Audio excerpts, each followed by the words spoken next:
ya conversamos ya, oramos y al tiro le damos con el tema. Ah, perfecto. O sea, estaban reunidos hace mucho rato. Desde las 8, bueno, nosotros estábamos más Ah, temprano ya. porque estábamos jugando con el formato. Ya, maravilloso. Bien, pues. Recibido entonces, gracias por el contexto. Cristian Barrera dice, I have a problems. Pero Tiene estaba pegado. problemas, está pegado. Pero de hecho no veo aquí, o estoy viendo mal. No, pues no veo a Cristian. Cristian Barrera. O yo no leo el nombre. O bueno, no sé cómo es la cosa. Ya, pero le doy nomás. Ahí apareció Cristian. Le doy nomás. Gracias por la invitación. Yo me manejo más en Meet. Algo me manejo en Zoom. Sé que hay un chat. Pero tengo el desafío de ver si puedo presentar algo. Entonces, me imagino que aquí hay que ponerle share screen. Entonces me Exacto. dice starting share screen will stop other participants. Ok, ¿podré entonces, cierto? ¿Puedo? Yes. Ah, qué maravilloso. Entonces Así aquí me es. pregunta, ok, esta ventanita es la que yo quiero compartir. Share. No sé si la están viendo. Sí, Maravilloso. Y aquí le ponemos se ve bien. presentación.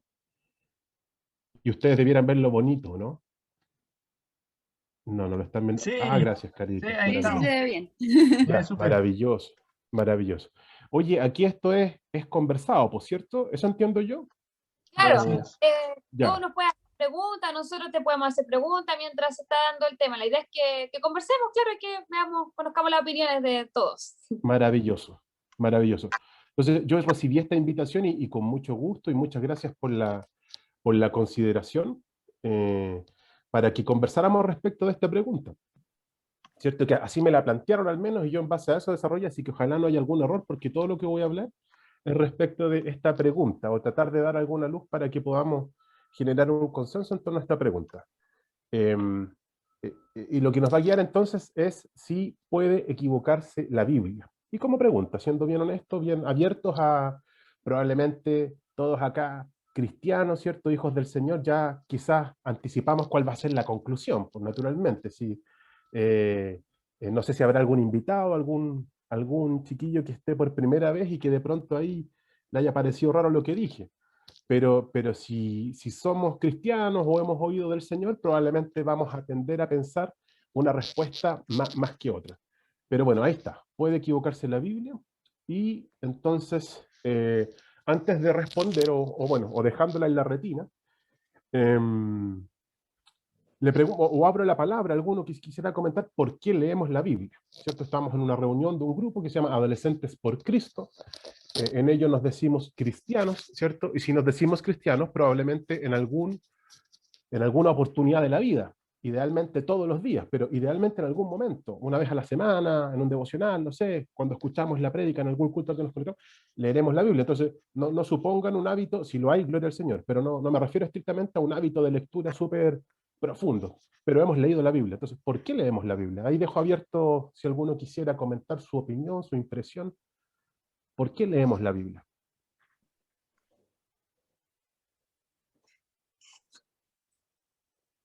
¿Correcto? Muy bien, sí, Va- también me parece, Ellos estoy de acuerdo. pueden hablar, pero no. Pueden ir aquí, poniendo en el chat, pueden ir claro, hablando también, Ah, chiquillos. perfecto. Ok, es que aquí yo, a ver, déjenme ver si puedo de alguna forma. pero si no, En Sí, nosotros la te parte ayudamos. de arriba. Chat, Está buscando el chat, ¿cierto? Cari, maravilloso. Bien, Carita. Bueno, Ya leí más o menos. sí, mi ancianidad me En la pesa, parte de porque arriba, no sé si pudiste abrirlo. tal cual. Entonces ahí Ah, ya, dice, maravilloso. aquí sí me muero. A ver, perdón, ¿no es eso? Ah, ok, más abajo, ¿cierto? Era Cristian que decía eso. Fernanda comenta que porque es una guía. Amén, qué lindo. ¿Por qué es una guía? Eso nos dice la Ferni. ¿Alguien más? ¿Alguna idea? No, sin presiones. Si no, avanzamos nomás. ahí la Esther también levantó la mano. Da nomás, Esther. Póngale nomás. ¿De qué? Mire, la verdad es que yo estaba pensando recién por qué leemos la Biblia. Y al final es un apoyo nomás, porque se supone que las creencias se van como comentando de familia en familia, de costumbre en costumbre, pero siguen como su formato original cuando se apoyan en escrito. Entonces, este es el que nos sirve para eso. Eso creo yo. Está bien, está súper interesante el planteamiento. En el fondo hay una tradición oral, hay algo que nos han enseñado, nos han inculcado y podemos, no sé si entiendo bien Esther, si no, me corrige, quizás validar o corroborar eso que nos enseñan en la Biblia. Ahí está la fuente de lo que nos guían. Esa sería como la idea, ¿no? Perfecto, la obtuve bien entonces. Don Cristian Barrera nos dice porque sirve para redarguir, instruir y enseñar. Perfecto, ahí está Ujú. Cristian citando la palabra, ¿cierto? Una de las cartas del apóstol Pablo a Timoteo. También Sí, por favor. podría ser como que el Señor también nos habla a través de la Biblia, es como una forma también de hablar con el Señor. Perfecto. Muy bien, gracias Nayeli. Yo leí de un predicador, probablemente lo han leído también, pero yo a veces lo repito harto porque me impactó, de verdad, cuando lo leí. Eh, Ciertamente en la Biblia, no vamos a profundizar mucho en esto, en el contenido de la Biblia, sino que vamos a hablar ella como libro. Pero un predicador decía, todo lo que a Dios le plugo, le plació, también es correcto decir le plació o le plugo, lo que el Señor quiso, en otras palabras, lo que el Señor quiso revelar de sí mismo al hombre está en la palabra, está en la Biblia. Entonces él decía, a partir de ese hecho, que es una verdad fundamental, todos debiéramos saber eso, como doctrina, una enseñanza fundamental, eso le llamamos doctrina, una enseñanza fundamental. Entonces, dicho eso, este predicador decía, si tú quieres conocer la voz de Dios, entonces lee tu Biblia. Ahora, si tú no quieres conocer, sino que también quieres oír la voz de Dios, entonces él decía, lee tu Biblia en voz alta, que pareciera que tiene algo ahí de trabalengua, pero verdaderamente es una verdad profunda. En ella está lo que al Señor le plació revelar de sí mismo. También sin duda encontramos que en la palabra hay misterio, hay cosas que en las que no... Ahí Esther dice que lo ha escuchado. Hay, hay porciones de la palabra que hoy día siguen representando un misterio. Hay una interpretación abierta, que quienes estudian de manera honesta y muy profundamente la Biblia no llegan a un único consenso. Por ejemplo, la resurrección de Jesús es algo irrefutable, o sea, nadie tiene dudas de eso, histórica y teológicamente es un hecho real, cierto, y que sin duda concretó también nuestro plan de salvación, lo hizo una realidad. Pero hay otras cosas como el arrebatamiento de la iglesia. Me imagino que algunos de ustedes lo ha escuchado, ¿cierto? El arrebatamiento de la iglesia, cuando el Señor nos llame como iglesia. El rapto no es un concepto bíblico, pero también se utiliza a este ejercicio del arrebatamiento.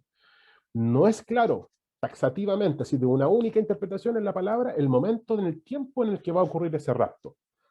No me refiero a la fecha, sino que sabemos que hacia el final de los tiempos va a venir un periodo de gran tribulación antes de la segunda venida de Jesús. Sabemos que en algún minuto Él va a venir físicamente a gobernar en la tierra. Pero antes de que eso ocurra, va a haber un arrebatamiento de la iglesia. Hoy día no hay consenso si eso va a ocurrir antes de la gran tribulación, en medio de la tribulación, o justo después de la gran tribulación, ya antes de que venga. Se sabe que va a ser antes, ¿cierto? Pero no exactamente cuándo antes, más allá de la fecha, no por ponerle un marcar en el calendario el día, sino que en el momento histórico. Eso hoy día hay interpretaciones muy honestas que difieren. Entonces, eso decimos es un misterio. No lo podemos dilucidar estrictamente a la luz de la palabra porque en un ejercicio de interpretación honesta, entonces no encontramos una única respuesta. Sí tiene una opción, pero no exactamente. Claro, Cristian, entiendo que te refieres al arrebatamiento. Pero en general decimos que en la palabra está revelada todo lo que al Señor le plugo, le plació, quiso revelar de sí mismo, pues, está ahí en la Biblia. Así como hay cosas que no le ha querido revelar aún.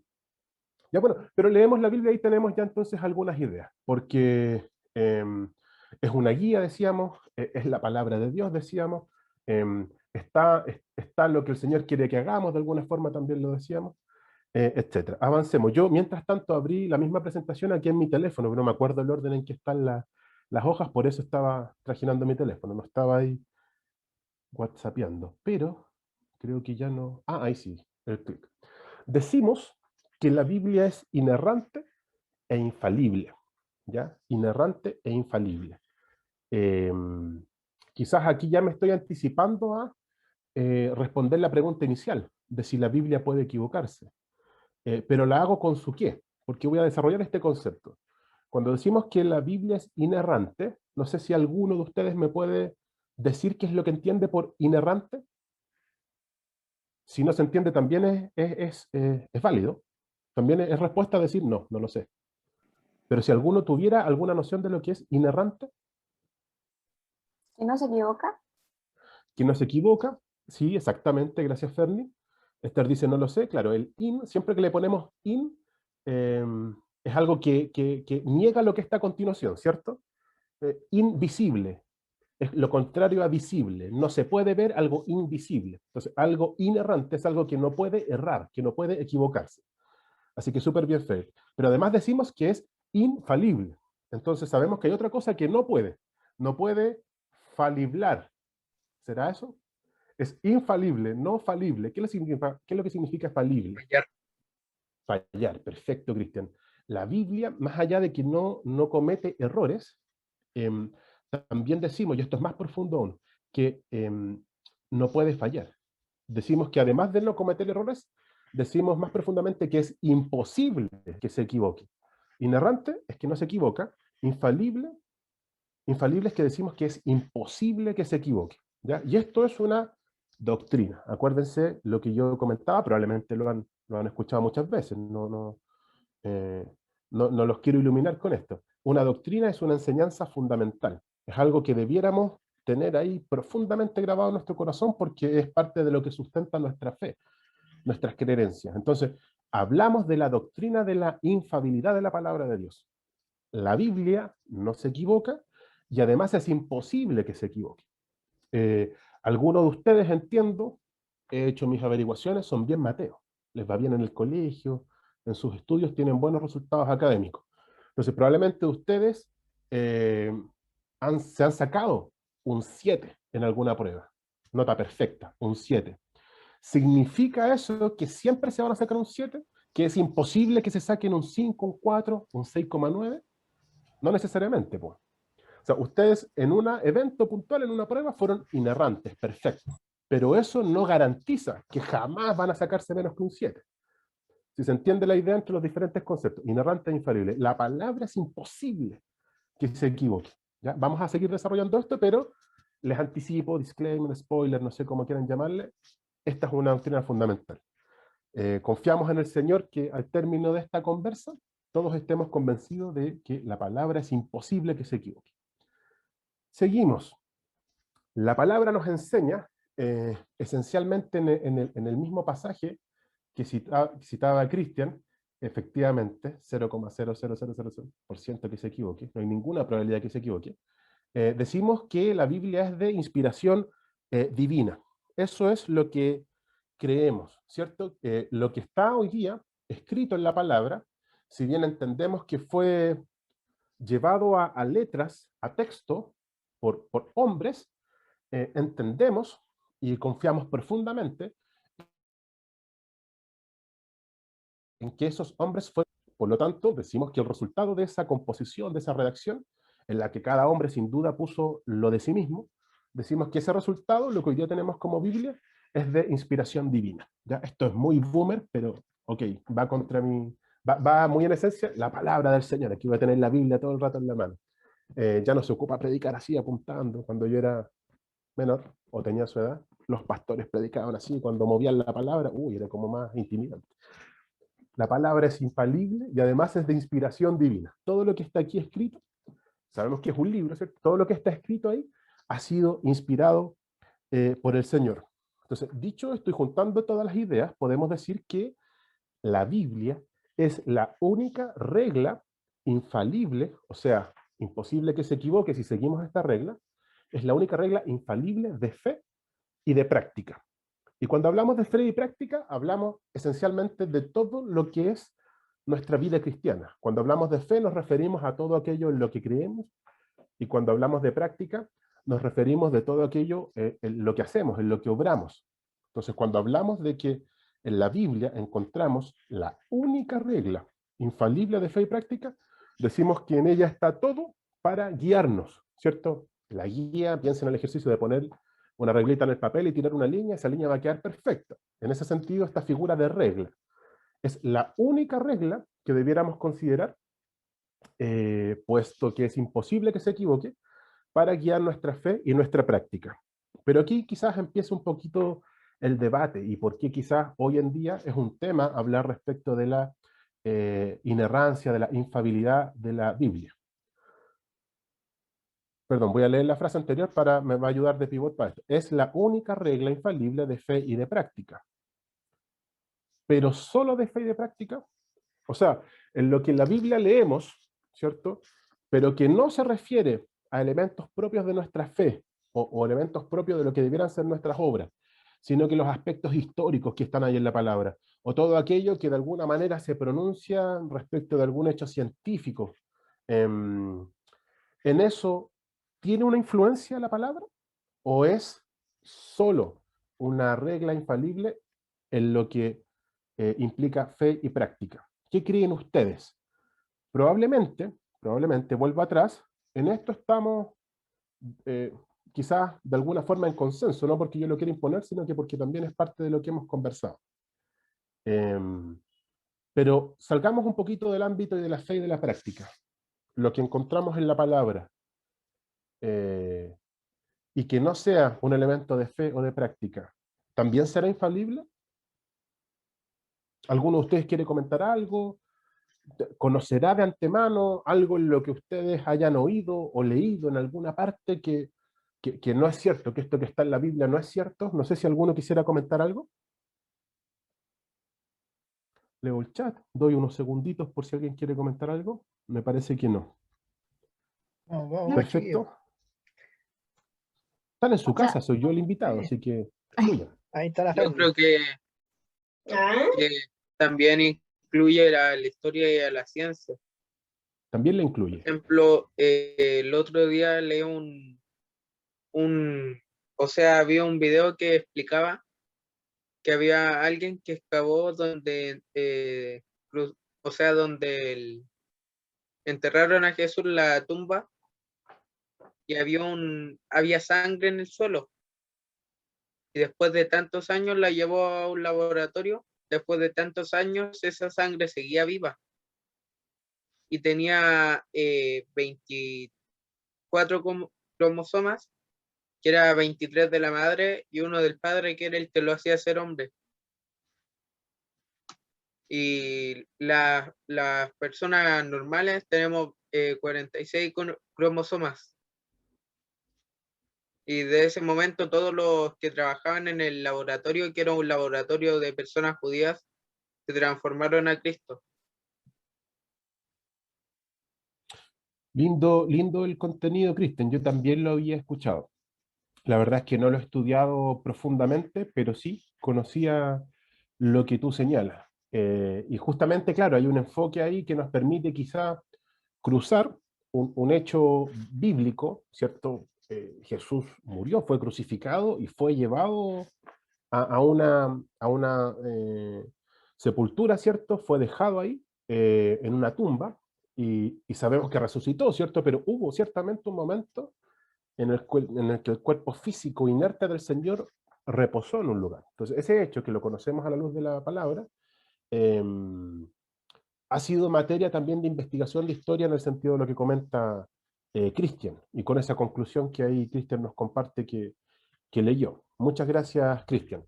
Fernanda decía, es que yo creo que en la Biblia también hay historia y ciencia. Sin duda, sin duda.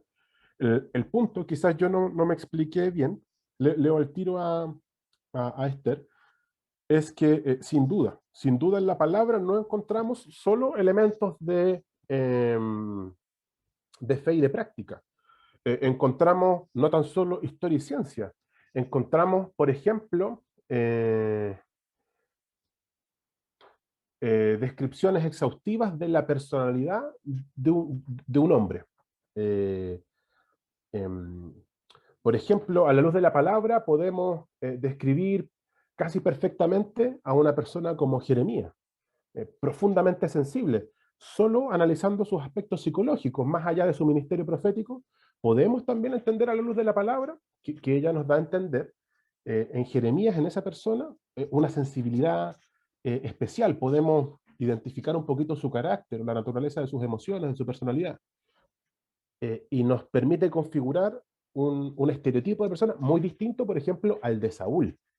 Saúl, todo lo contrario, una persona soberbia, arrogante, contumaz, rebelde, muy llevada a sus ideas, con algo de prepotencia. No estoy mencionando nada, ningún lenguaje evangélico, estoy tratando de describir una personalidad de un hombre mañoso, pesado, una personalidad jodida, distinta a la que leemos de Jeremías, muy sensible, muy emotivo respecto del sufrimiento, muy empático con el dolor ajeno, y de eso también encontramos en la palabra. Sin duda también hechos de historia y de ciencia. La pregunta de fondo es si en aquellos elementos también la Biblia es infalible, o si solo en lo que se refiere a fe y práctica es infalible. Esther comenta, yo sé que también en la Biblia se incluyen conocimientos históricos y científicos, mas no tengo claridad de ser una regla infalible o inerrante. Perfecto, muchas gracias, Esther. En el siglo XIX surgió algo conocido, un momento histórico del estudio de la palabra, que se conoce como la alta crítica. La verdad es que de ella ¿Han escuchado hablar de la alta crítica? ¿O me estoy metiendo muy en lo profundo? Basti, tírame un... Sí, un poquito profundo. No. Muy En en lo algún momento a profundo. lo mejor lo vamos a ver, pero Ok, por ahora no. Está salimos de ahí. interesante. Bueno, gracias, Esther. No sé ahora a quién escucho, a Bastián o a Esther, no sé.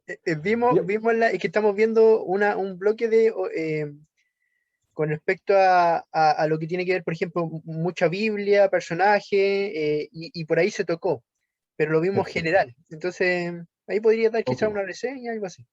Perfecto, 30 segundos. Entiendo que con el pastor JP vieron respecto del canon, ¿cierto? De por qué la Biblia está compuesta por los libros que hoy día conocemos y no otros, ¿cierto? Eso entiendo que se revisó hace algún tiempo. Ya. Sí, La alta crítica es un fenómeno muy asociado a ese tipo de cuestionamientos.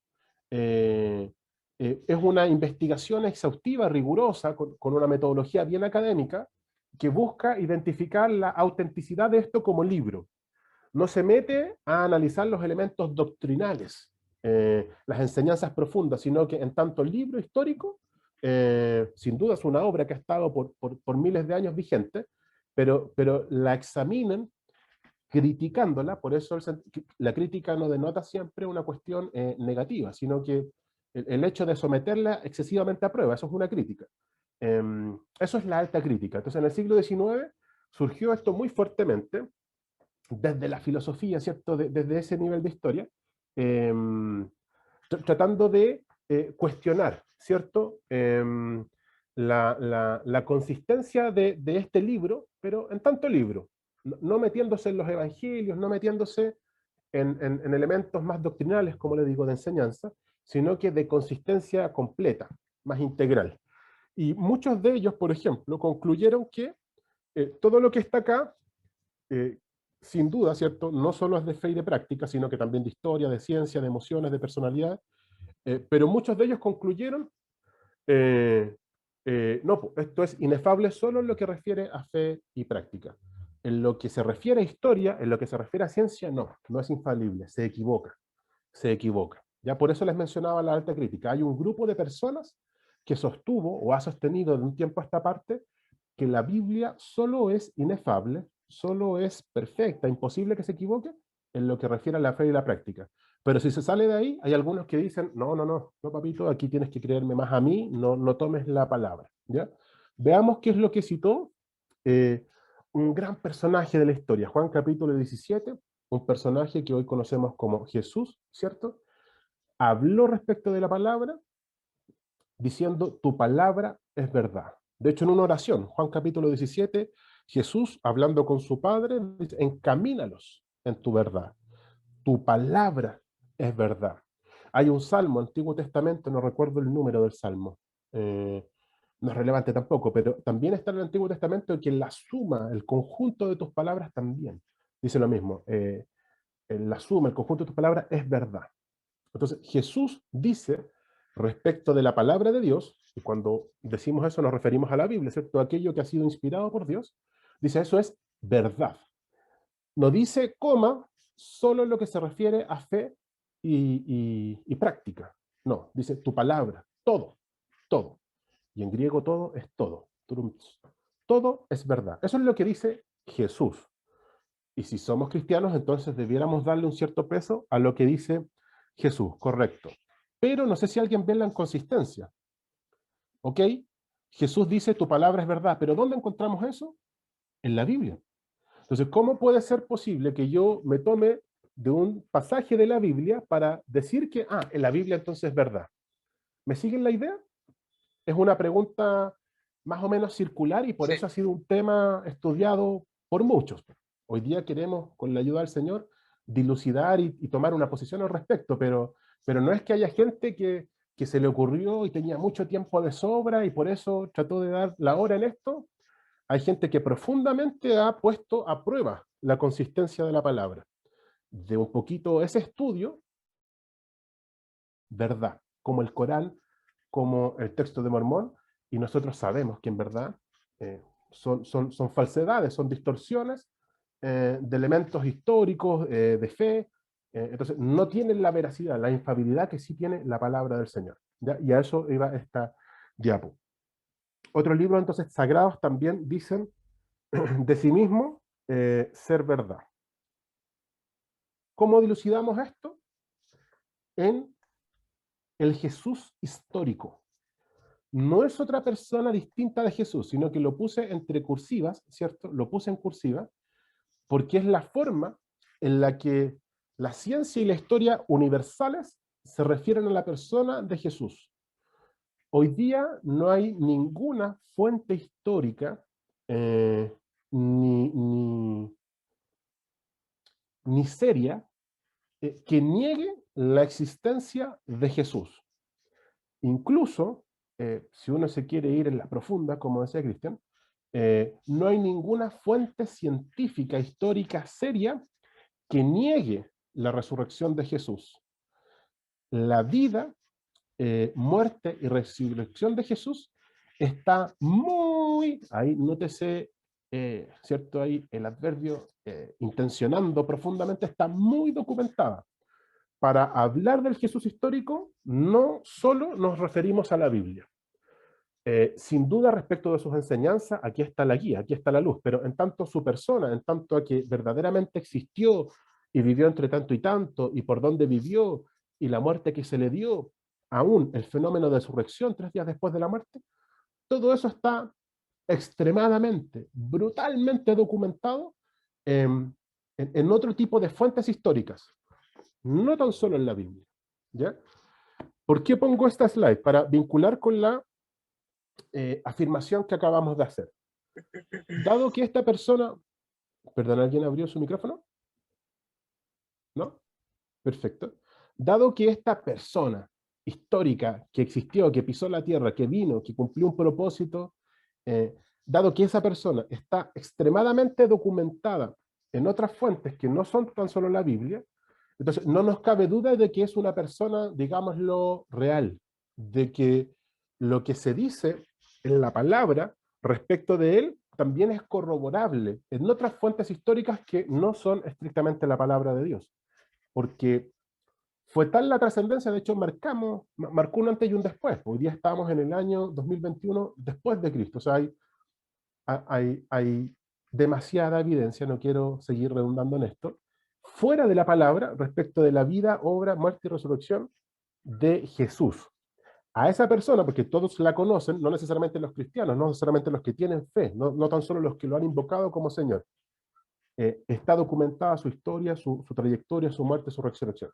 Entonces, sabiendo que esta persona, para nosotros el Salvador, para otros un hombre más de la historia, sabiendo que está ultra documentada su existencia desde diversas fuentes, entonces no tenemos ningún elemento serio para refutar las palabras de Jesús.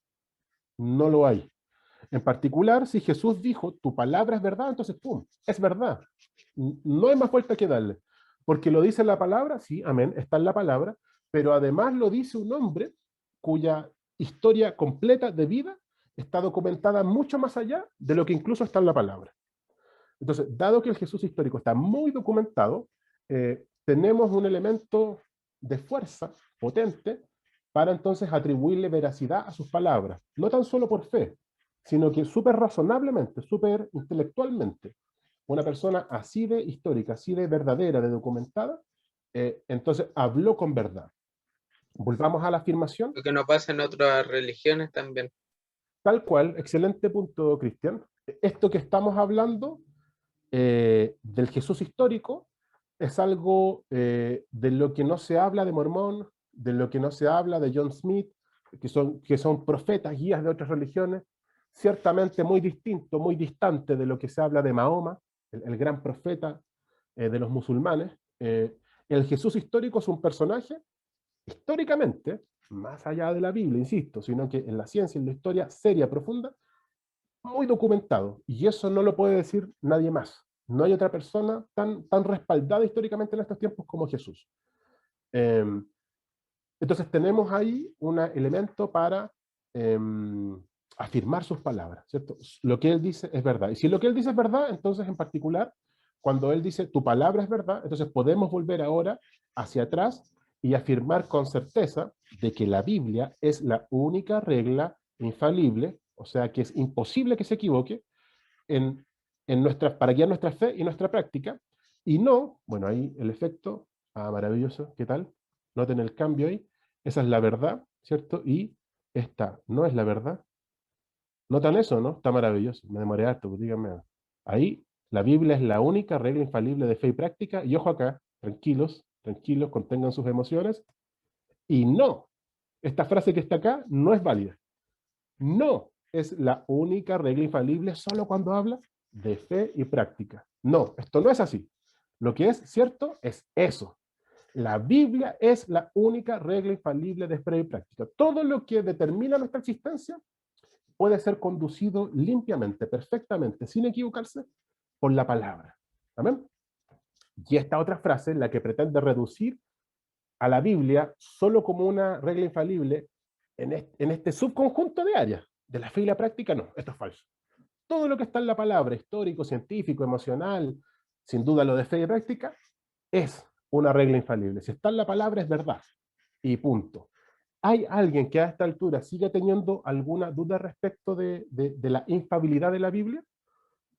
Que es legítima, no quisiera presionar a nadie, obligar a nadie a que me responda sí. Ojalá naturalmente todos dijéramos amén en nuestros corazones. Que siento que como que cuando dice la única regla infalible de fe y práctica, creo que es como muy absoluto.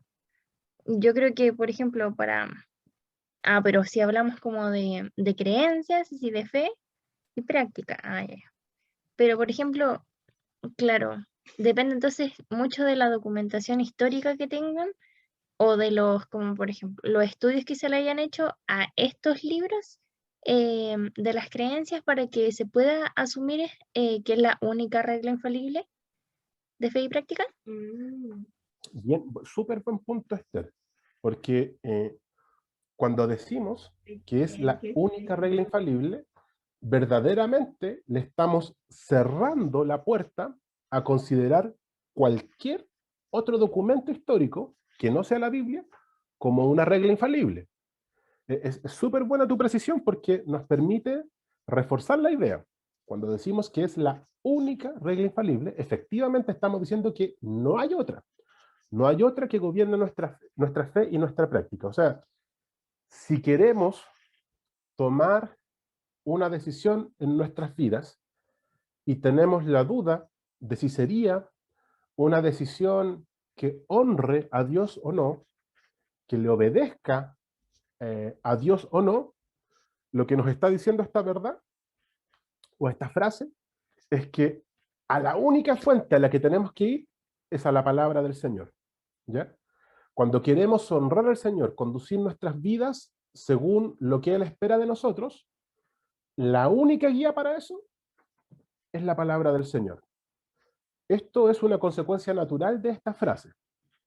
Ahora quisiera separar eso, lo de nuestra vida cristiana, lo de nuestro servicio de reverencia, devocional al Señor, ¿ya? Que ya tenemos claro que es para guiarlo, para conducir nuestras vidas cristianas, saber en qué agradar a Dios y en qué no desagradarlo. Aquí tenemos la única fuente de verdad. Lo que hicimos recién fue tratar de examinar si solo respecto de la fe y la práctica la Biblia es verdad. El chat. Fernando Villegas dice, Sí, por ahí, eso ahí mismo vamos a no ir se toman en cuenta viendo los libros apócrifos. ahí cada pregunta. Perfecto, perfecto. Perfecto, te respondo al tiro, Ferni. Siento que no le respondió completamente a la observación de Esther, que me encantó, está súper buena, está súper pertinente. Cuando decimos que es la única regla infalible de fe y verdad, es porque nuestra vida cristiana debe ser conducida a la luz de la palabra y solo a la luz de la palabra. No nos importa que digan otras fuentes de información. Esto no significa, chiquillos, que si ustedes tienen alguna duda respecto de cómo tomar una decisión en particular, le pregunten a Bastián, le pregunten a Kisi, le pregunten a Carolina.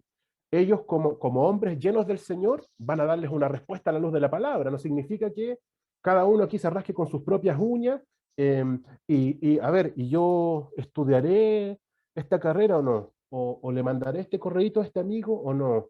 O etcétera. Cualquier decisión con la que ustedes quieran conducir su vida y les representa alguna duda de si agrada o no al Señor, ciertamente pueden tratar de examinarla a la luz de la palabra, pero también pueden preguntarle a alguien que se maneje en palabra y les va a dar una respuesta de parte del Señor, ¿cierto? En sintonía con lo que está en la palabra. No estoy diciendo aquí cada uno rásquese con sus propios de ninguna forma. Pero lo que estamos afirmando ahora, en el tema más macro, es que, amén, además de ser la única regla infalible, ¿no? Todo lo demás que está en la palabra, sea un hecho histórico, sea un hecho científico, sea lo que se cuenta respecto de la personalidad de una persona o no, por mencionar un aspecto así bien sutil, bien, todo es verdad. No que aquí esté toda la historia del hombre, y que si aquí no aparece el descubrimiento de América, entonces no, pues el descubrimiento de América no es verdad. ¿Se entiende la diferencia? Todo lo que está aquí es verdad.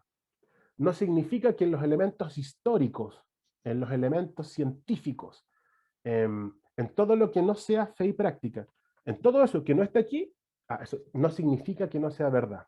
Es fundamental que entendamos esta distinción. Bastián, Kis y Caro, no sé si quieren comentar algo, agregarlo, porque es esencial. Tenemos, antes de agregar cualquier cosita, tenemos ahí la primera, o sea, estaba la Ferni que había puesto, por eso mismo no se toman en cuenta los libros apócrifos, ¿no? En base a lo que estabas diciendo. Perfecto, sí. Lo que yo tenía a la luz de la... Lo respondo en este... Bueno, ya, ok, lo respondo al tiro. Efectivamente, Ferni, el canon, la estructura, los libros que finalmente hoy día tenemos en esta palabra, han aprobado una serie de exámenes críticos que efectivamente respaldan su autenticidad, respaldan este carácter de inspiración divina. Lo que no está en la palabra, a ciencia cierta decimos, no es inspirado por Dios. No es inspirado. No significa que eso no esté correcto, pero si no está en la palabra es porque no fue inspirado por Dios. Entonces, si no fue inspirado por Dios, no lo debiéramos incluir en eso que consideramos la única regla infalible de fe y práctica. Está perfecta la observación, Fermi. Perfecta. Yo quisiera, no por ser majadero, sino que porque es relevante, ¿ya? Pero tampoco quiero ahí latear con el tema. En lo que es de fe y práctica, en lo que conduce a nuestra vida práctica, en lo que define nuestras creencias, en lo que debiera definir nuestro comportamiento, aquí está toda la verdad. No podemos ir en nada que esté contra a lo que está en la palabra. Si aquí en la palabra no se hace mención de un hecho histórico, como el descubrimiento de América, no significa que vamos a decir, no, entonces el descubrimiento de América no está. El hombre no pisó la luna porque eso no está en la palabra. No nos estamos refiriendo a eso. Fuera de la fe y la práctica, en los elementos históricos, científicos, emocionales, psicológicos, que podamos conocer por otras fuentes y no estén en la Biblia, no significan que porque no estén en la Biblia no sean verdad. En lo que refiere a historia, ciencia, psicología, otras áreas.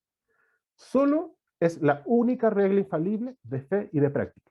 Amén. Voy a dar por descontado que ya se entendió. Recuerden que estoy haciendo preguntas por Mick, perfecto, ¿ok? Sí, había levantado ahí la mano antes de la Esther. El Cristian me parece que quería hacer una pregunta también. Que, por ejemplo, en el caso de que dice Dios creó a Adán y Eva, pero hay otros, por ejemplo, están los fósiles que no sé si serán verdad, pero salen fósiles que demuestran una evolución humana. ¿Qué pasa en ese caso? ¿Una evolución del mono al humano? Súper buen punto, Cristian. Uno pudiera responder eso también a la luz de la ciencia. Em, Te respondo primero cristianamente. La palabra nos enseña que somos creación de Dios. Em, por lo tanto, no hay tal cosa, a la luz de la palabra, como un Big Bang, como un caos estelar que devino en una serie de sucesos estocásticos y coincidentes que, arrojaron al hombre como una raza en esencia distinta eh, a la de los perros, o a la de los árboles, o a la de las otras especies vivas. Eso ciertamente a la luz de la palabra no es así, Cristian. Ahora, ¿cómo coteja uno eso con estudios científicos que parecieran dar cuenta de una evolución, ¿cierto? De una trascendencia? Un estudio serio y profundo de toda esa evidencia siempre encuentra eslabones perdidos, momentos que no pueden ser completados estrictamente a la luz de la ciencia. No sé si conocen ustedes las pruebas de carbono 14, que son exámenes que se aplican Sí, a fósiles, ¿cierto? A restos óseos que se van sí, encontrando. lo pregunto porque ahora en biología estamos pasando esa parte de los fósiles y la evidencia histórica, y por eso me causó la duda. Perfecto. Yo iba justamente para allá, Cristian, no me estoy desentendiendo del punto. Y esos exámenes de carbono 14 aplicados a fósiles arrojan resultados que datan la antigüedad de algunos restos óseos en millones de años. En millones de años. Eso científicamente es una manera formal, elegante, de decir hay cosas que no entendemos, que no podemos explicar. Nadie puede con certeza trazar el origen de algo, biológicamente hablando, en millones de años, porque es un periodo que la historia de la humanidad no conoce. O sea, hoy día estamos hablando de la inerrancia de la escritura, que es un texto que tiene algunos miles de años. El Antiguo Testamento, los escritos datan del siglo V, del año 500 antes de Cristo, y los más nuevos del año 1500 después de Cristo. O sea, estamos hablando de los últimos, un par de miles de años atrás. Fíjate que la ciencia pone el origen en algo millones de años atrás, que es una cantidad de tiempo que verdaderamente nadie puede comprobar. Entonces, por eso te digo, es una respuesta formal, elegante, eh, eh, al hecho de que siguen teniendo eslabones perdidos, que no saben cómo reconstituirlos. Eh, en términos cristianos, yo conozco esencialmente dos posiciones. Una que niegan eso, que niegan efectivamente, y no solo por decirlo, sino que contrarrestan, ¿cierto?, la evidencia aparentemente científica de estos fósiles del Neandertal, del Cromañón, hasta que llegamos al Homo sapiens. O sea, refutan eso técnicamente y lo invalidan. Y otros que dicen, bueno, perfectamente esto pudo haber ocurrido, así como los dinosaurios y todas estas cosas, en el momento antes de la creación de Adán y Eva. A la luz de la palabra también tenemos ahí un misterio. Fíjate que Génesis dice Génesis 1.1 dice, en el principio Dios creó los cielos y la tierra. Y el versículo de Génesis 1.2 dice, y la tierra estaba desordenada. Y vacía, ¿cómo? Si Dios es un Dios de orden, es un Dios perfecto, eso también nos dice la palabra, que Dios es un Dios de orden. Entonces, ¿cómo un Dios de orden puede haber creado algo desordenado? Entonces, a la luz de la palabra podríamos encontrar un lapso de la historia de tiempo, de la línea del tiempo, entre Génesis 1.1 y Génesis 1.2, que nos permitiría posicionar también en ese intervalo del tiempo estos fenómenos como los dinosaurios, como estas especies humanoides o con textura de humanos, o seres vivos que tienen una estructura ósea más parecida a lo que hoy día conocemos como hombre y no como perro. A eso me refiero con el cromañón. Nadie puede decir a ciencia cierta son hombres, porque vivían hace millones de años atrás, ¿cierto? Pero bíblicamente podríamos circunscribirlo en ese lapso. Como sea, es un misterio de Dios que nada aporta a nuestra fe hoy, y mi consejo, Cristian, es que, amén, lo que te enseñan respecto de eso, tú lo aprendes, tú lo respondes y bien, no va a estar afectada tu fe, no va a estar afectado tu futuro, tu salvación, de ninguna forma. Así que tranquilo con eso, Cristian. Quisiera terminar el tema, justo lo estaba cerrando, ¿ya? Porque esto es importante. Dado que entendemos que la palabra es la única regla infalible de fe y práctica, ¿qué pasa entonces cuando hay algo que yo en la palabra no lo entiendo? Si yo examino no entender algo que leí en la Biblia, a la luz de la verdad cierta de que la Biblia es la única regla infalible de fe y práctica, si hay algo que yo no entiendo es porque entonces algo me falta para comprender completamente ese mensaje, ese significado.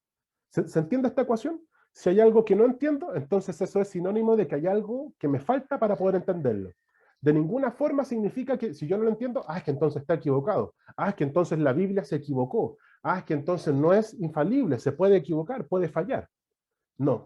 Cuando entendemos que la Biblia es la única fuente inefable, la única regla infalible de fe y de práctica, entonces cuando yo encuentro en ella un pasaje que me cueste comprender, es porque hay algo que a la luz de la palabra también me falta entender. Y para eso tenemos la posibilidad de estudiar la Biblia, de leerla, de preguntarle a hermanos espiritualmente más maduros, mayores, a maestros de la palabra que nos ayuden a comprender.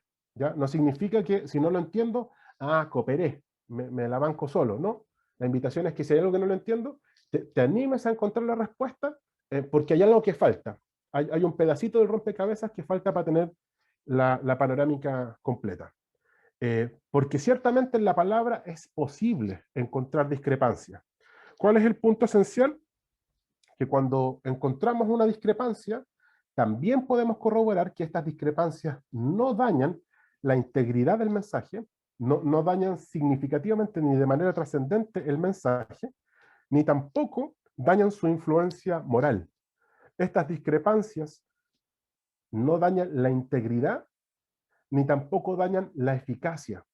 Tampoco, ¿cómo se llama? Corrompen el potencial para producir cambios según lo que el Señor esperaba producir a la hora de inspirar a algún autor. Y para poner un ejemplo de esto, por favor, si alguno puede leer Jeremías 32:27 y otro que pueda leer Mateo 19:26.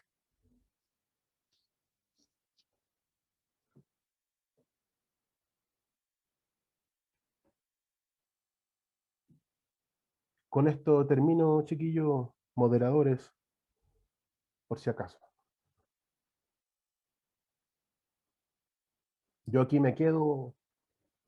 Perfecto. Cristian tiene Mateo. ¿Alguno tiene Jeremías 32:27? Me voy a quedar quietamente en silencio hasta que alguien lea Jeremías 32:27. ¿Quién lo tiene? ¿Quién lo tiene? No le gane. ¿Dónde voy yo? Eso, Henry, vamos. Ya. Si yo soy el Señor, Dios de todos los pueblos del mundo, ¿hay algo demasiado difícil para mí? Ahí será. Terminó. Perfecto. Era- Muchas gracias. Muchas gracias. Cristian tenía Mateo. Y mirándolos, Jesús les dijo: para los hombres esto es imposible, mas para Dios todo es posible. Perfecto. ¿Alguno me podrá comentar qué factor en común tienen estos dos textos? Ferni, ¿lo podrías leer de nuevo? No, Esther, perdón. Esther había comentado algo. Ambos mencionan que Dios tiene, que para él nada es imposible. Perfecto. No es necesario entonces leer de nuevo, chiquillos. Efectivamente, los dos textos, podríamos haber puesto muchos más, pero literalmente dicen que nada hay imposible para Dios, que no hay nada que para Él sea difícil. Jeremías lo plantea en esos términos, no hay nada que sea difícil, y por lo tanto todo es fácil, y si es fácil lo puede hacer todo. Y lo que leyó Cristian en Mateo, literalmente dice, nada hay imposible para Dios. Ahora, leamos Jueces 1:19 y Hebreos 6:8. Teniendo en la retina que los dos textos que leímos antes hablan de que Dios es omnipotente, todo lo puede, no hay nada imposible. ¿Amén? Ahora leamos Jueces 1:19 y Hebreos 6:8.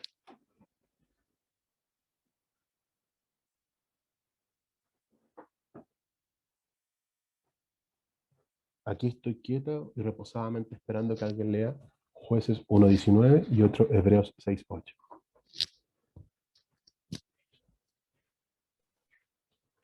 Y Jehová estaba con Judá, quien arrojó a los de las montañas, mas no pudo arrojar a los que habitaban en los llanos, los cuales tenían carros errados. Perfecto, muchas gracias, Esther. ¿Alguno tiene Hebreos 6:8? Pero la que produce espinos y abrojos es reprobada. Está próxima a ser maldecida y su fin es el ser quemada. Perdón, es 6:18. Lo vamos a cambiar, pero en este instante. ¿Esto ustedes no lo vieron? Ahí está. Lo leo por mientras. Sí, por favor, Cristian, siempre. 6:18. Para que por dos cosas inmutables en las cuales es imposible que Dios mienta, tengamos un fortísimo consuelo los que hemos acudido para asirnos de la esperanza puesta delante de nosotros. Perfecto. Muchas gracias, Cristian. De ese versículo, que es un poquito más largo, me voy a quedar solo con la frase, es imposible que Dios mienta.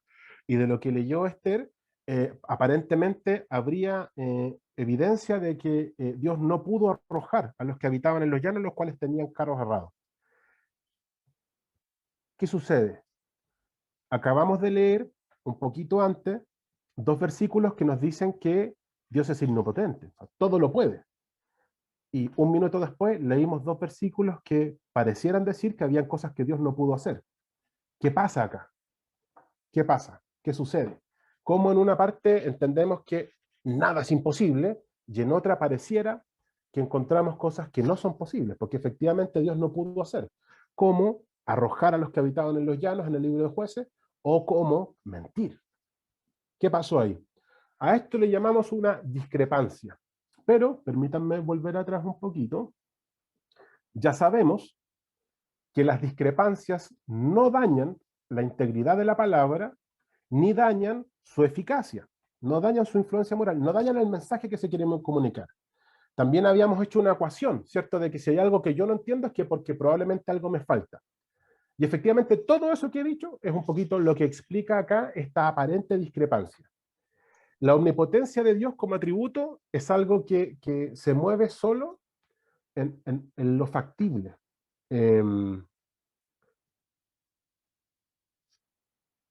Cuando decimos que Dios todo lo puede, nos referimos de manera implícita, así en nuestro lenguaje, a que todo lo puede dentro de lo que está en su naturaleza poder hacer. No hay nadie que pueda hacer que una cosa exista y no exista al mismo tiempo. Nadie, ninguno. De hecho, solo decirlo produce una inconsistencia, ¿cierto? Algo no puede existir, pero no existir al mismo tiempo. No tiene ningún sentido. En esa misma lógica, Dios, cuando es omnipotente, no significa que también pueda hacerlo sin sentidos. No tiene que ver con eso. En ese sentido, cuando decimos que es imposible que mienta, es porque dentro de su carácter moral, la mentira no tiene ningún lugar. Por eso es imposible que mienta. Permítanme la caricatura, una cuestión que no quisiera desviarlos, pero a lo mejor sirve. Es imposible que Gary Medel juegue por la selección de Perú. ¿Por qué? No, bueno, ciertamente podría hacer los papeles, vivir un tiempo en Perú, hacerse peruano y jugar por la selección peruana, por decir un caso. Pero no, pues Gary, el capitán de la selección chilena, el Pitbull, sería una traición porque jugara por Perú. ¿Se entiende la idea? Es una caricatura. Sí, porque ¿Ya? igual en la Biblia se describe a Dios como un Dios de verdad y como un Dios de perdón. Amén. Y por eso pudo perdonar a los que estaban mal en el monte, o sea, en Jueces que leyó Lester. Y Dios no miente porque en sus características y en su naturaleza está el ser un Dios de verdad. Amén. Perfecto. Muchas gracias, Cristian, por tu intervención. Sin duda, ahí media el ejercicio que todos debiéramos hacer. Si hay algo que no nos calza, debiéramos examinarlo, porque ya sabemos que esto no falla. Entonces, si hay algo que no nos calza, algo nos falta. En el caso de Hebreo, es lo que tú dices, es lo que estábamos desarrollando ahí con el ejemplo del Pitbull. Hay una naturaleza moral en el Señor que le impide ir contra sí mismo. O sea, eso es obvio, ¿cierto? Así, algo no puede existir y no existir al mismo tiempo, es contradictorio en sí mismo. Dios no puede mentir, o sea, es toda la verdad, no puede mentir. Eso lo hace menos potente, menos poderoso, de ninguna forma, de ninguna forma. Entonces, no nos perdamos en eso, en las palabras. Y el libro de los jueces, fíjate que es más simple que lo que tú comentabas, Cristian. En este caso, fíjate que está hablando, cuando uno lo analiza en la clase de lenguaje, cuando uno analiza morfológicamente la oración, fíjate que la oración que refiere a quien no pudo arrojar al pueblo, no se refiere a Jehová, se refiere a Judá, se refiere a ellos como pueblo. Una lectura rápida podría dejarnos en la retina de que fue Dios el que no pudo arrojar a los que habitaban en los llanos. Pero en realidad, si lo estudiamos más profundamente, semánticamente, en nuestro idioma, si tú quieres, un análisis morfosintáctico, quien no pudo arrojar a los que habitaban en los llanos fue el pueblo de Judá. Quien arrojó a los dos de las montañas también fue el pueblo de Judá. Como Jehová estaba con Judá, en un caso les dio el poder para poder arrojar a unos, y en el caso no les dio el poder para que lograran arrojar a otros. Pero en ningún caso significa que Dios no podía hacer algo. Como sea, entonces reforzamos que la palabra es infalible, no se contradice a sí misma, y si en algún minuto nosotros encontramos alguna situación que nos permita o que nos genere esta duda, entonces ojalá con la ayuda del Señor lo podamos resolver a la luz de la misma palabra, sabiendo que ella no miente, que ella no se equivoca.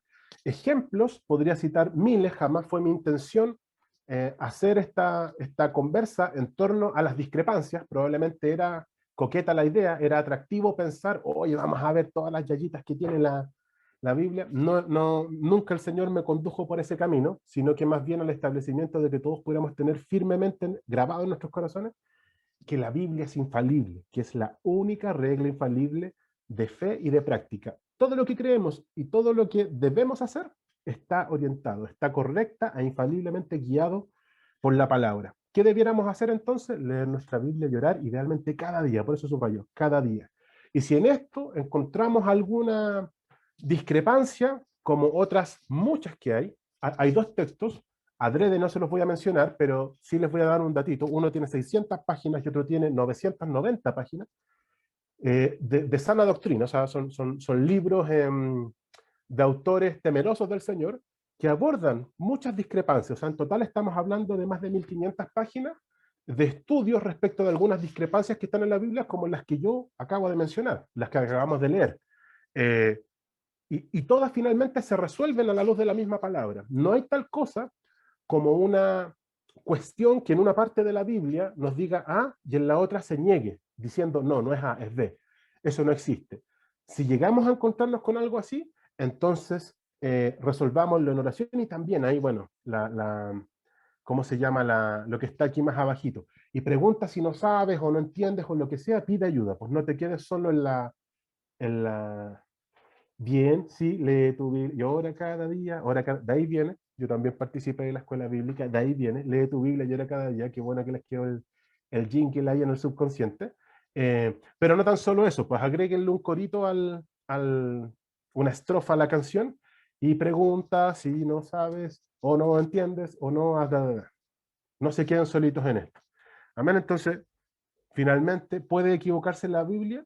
Mi invitación, hermanos, es que nos convenzamos, y si no, yo feliz de conversar ahí más en profundidad, quizás más por interno con quien lo desee, pero ojalá después de estos 10 minutos de conversación, fueron solo 10 minutos, mi reloj avanza muy lento, podamos todos estar de acuerdo en que la Biblia no se equivoca, que es la única fuente infalible de fe y de práctica. Y cuando decimos que es la única regla infalible, es porque no hay otra. Cualquiera otra que nos quiera decir en lo que tenemos que creer o lo que tenemos que hacer, no vale, porque la Biblia es la única regla infalible de fe y de práctica. Muchas gracias por la invitación. De pronto salió más largo de lo que esperaba, primera vez que estoy en la reunión de adolescentes, así que no conozco los tiempos, pero espero que haya sido al menos de comprensión fácil, se haya podido asimilar, porque es un tema profundo. Hay gente muy anciana y que por años ha estudiado esto, así que Sí, es verdad. hasta ahí llego. No sé, Así ahí es. quedo a disposición de ustedes. Así es. Bueno, le damos las gracias también a Gonzalito. Sin duda, tuvieron hartas preguntas, hartas, y eso nos deja muy contentos porque se nota que hay harta curiosidad también con respecto a eso. Y sin duda pueden, cualquier duda que tengan, después mandarla por interno, ahí nos ponemos en contacto con el Gonzalito, quizás hacemos otra reunión aparte, vamos respondiendo las dudas, pero sin duda le damos las gracias por todo este conversatorio, toda esta reflexión que pudimos sacar de esto. Que se va juntando también con todo lo que hemos visto, pues chiquillos. Hemos estado viendo el origen de la Biblia, en lo que se enfoca la palabra, cómo la Biblia también ha traspasado culturas, historia, en la antigüedad, cómo se han encontrado manuscritos, por ejemplo, de libros de la Biblia muy antiguos, Isaías, como lo veíamos con el pastor también, y estas diferencias también como la habían con los libros apócrifos. Entonces es importante que vayamos juntando todas estas cositas. Así que le damos ahí un aplauso virtual al Gonzalito por acompañarnos. Y voy a dejar a la Yeli ahí para que nos pueda guiar en lo que sigue. Espera. Y yo había levantado la manito, no me viste. No lo vi. Quería añadir, bueno, aparte de agradecer al Gonzalo por el tremendo tema que nos trajo hoy día y por toda la preparación, de verdad que es muy bacán poder conversar estos temas. Yo quería añadir que también algo mencionó el Gonzalo sobre los estudios en realidad, pero yo creo que aquí somos la mayoría cristianos de hace harto tiempo, probablemente en sus casas hayan Biblias de estudio. Entonces cuando encuentren algún versículo así medio tricky como el que nos mostró el Gonzalo, las Biblias de estudio siempre traen como su desglose donde nos explican el por qué sucede esto, y la verdad es que sirve mucho cuando uno está leyendo y le surge alguna duda. A mí me pasa que yo leo mi Biblia regular y de repente digo, uy, ¿y esto por qué será? Y me voy a la Biblia de estudio y ahí me sale toda la explicación y digo, claro, aquí entiendo. Entonces así uno va como uniendo los hilos, y si aún así nosotros de repente seguimos con las dudas, entonces ahí nosotros efectivamente tenemos que preguntar, consultar y asá como puso ahí el Gonzalo. Así que aprovechen, los que tengan aprovechen, y los que no, ojalá que puedan juntar sus moneditas e invertir en una buena Biblia de estudio porque son bacanes, son muy, muy buenas. De hecho, el último punto, en ese versículo de Jueces que mencionó el Gonzalo, y al tiro me fui a la Biblia de estudio a buscarla, y por ahí abajo, claro, justo menciona, no dice en Jeremías, dice acá que Dios es todopoderoso, y al final dice que cuando uno va leyendo más adelante los versículos, dice que finalmente no era que Dios no pudiera derrotar, ¿cierto? Lo que no pudiera hacer en realidad lo que decía que no pudo, sino que era porque las tribus perdieron porque estaban en desobediencia. Estaban ellos como los guerreros en el fondo, las tribus que estaban en esta situación, estaban en desobediencia. Entonces, como que esa fue la causa finalmente de que no pudiera el Señor o Jesús, o Dios, perdón, hacer lo que sale ahí mismo que no pudo hacer. Entonces, es importante, los que puedan hacerlo, también lean sus Biblias de estudio. Eso, ahora sí, Nayeli.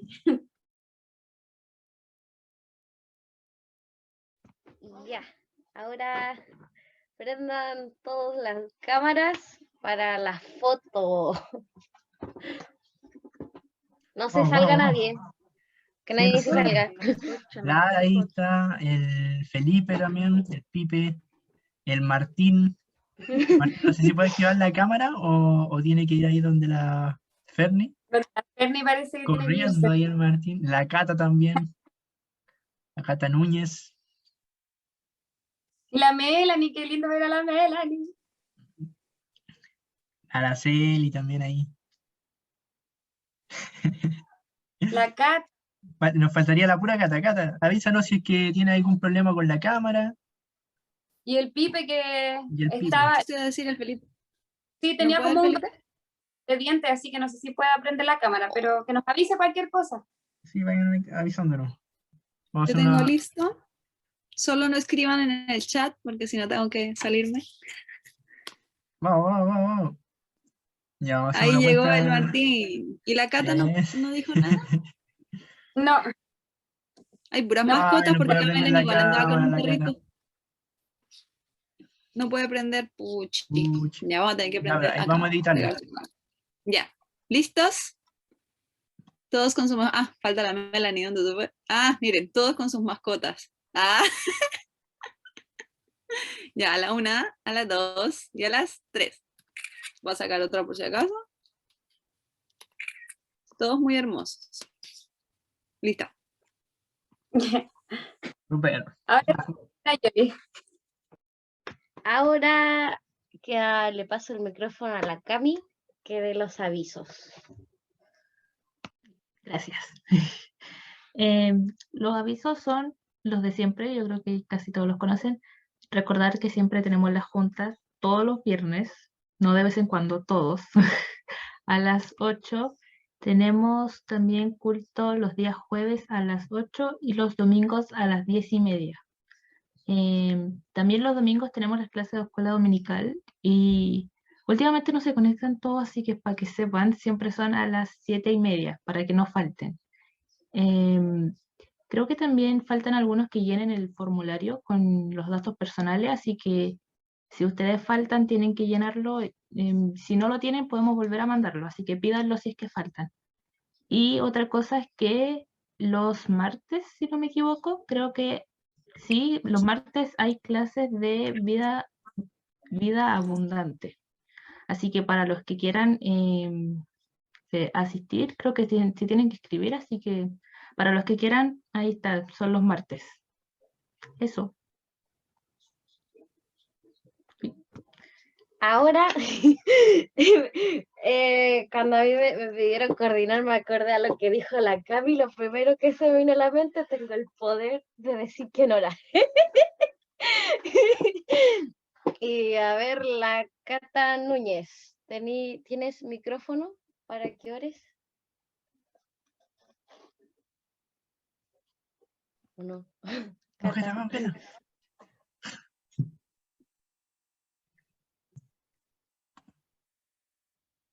Cata, ¿estás por ahí, Cata?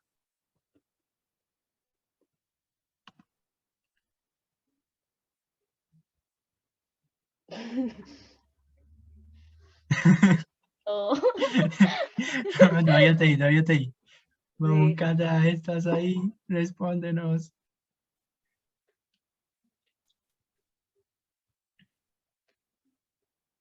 Acordé A lo mejor en tiene, una clase. sí, pues, a lo mejor tiene algunos problemitas ahí la Cata, asociado también a la cámara, así que ahí ve a alguien más por mientras.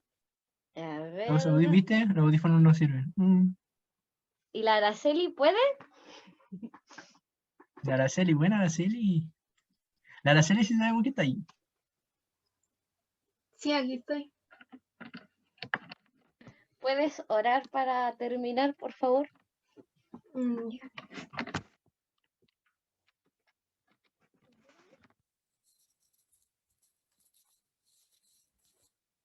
¿Empiezo? Gracias, Señor, por esta nueva junta, Señor, por la oportunidad que tú nos has dado de reunirnos. Muchas gracias por el tema que tú nos has entregado. Te pido que cada uno lo atesore, Señor, en su corazón.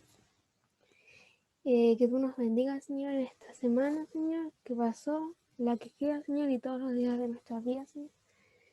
Te doy gracias por cada uno de los que pudo estar aquí presentes, Señor, y por los que no también, Señor, para que se puedan conectar, Señor, que tú los inquietes, para que puedan estar acá, Señor, y puedan recibir esta bendición. En el nombre de Jesús, amén. Amén. Amén. Entonces, Eso. gracias, Estaríamos, chiquillos. estaríamos. Entonces, gracias Nayeli, gracias Araceli, gracias Gonza, y gracias a Gonza. todos por conectarse hoy día. Cuídense mucho, nos vemos el otro viernes. Bye, bye. Chao, chiquillos, nos Chao. vemos. Recuerden que hay culto de Santa Cena el domingo, para que Ya. puedan etiquetarnos y etiquetar también a la iglesia. Los esperamos. Chau. Chao. Chao, Araceli. Chao, Martín. Martín.